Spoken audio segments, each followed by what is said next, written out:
Seorang anggota polisi air Polres Langsa, Brigadir Ahmad Syauqi, hilang di laut saat operasi penangkapan kapal asing yang melakukan pencurian ikan di perairan Selat Malaka.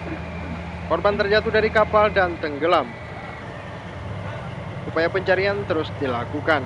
Petugas tim SAR, kapal patroli polisi air, TNI AL, bersama sejumlah kapal nelayan terus menyisir wilayah Laut Selat Malaka yang berbatasan dengan perairan Malaysia dan Thailand. Direktur Polisi Air Polda Aceh Kombes Bambang Irianto menyebutkan, pada hari Rabu pihaknya berhasil menangkap sebuah kapal asing berbendera Malaysia yang diduga melakukan pencurian ikan.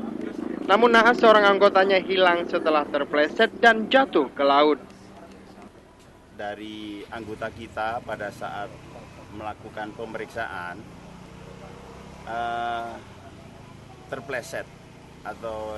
terpleset kemudian jatuh di laut, dan saat kejadian itu juga langsung dilakukan pencarian oleh anggota kita yang sedang melaksanakan tugas tersebut.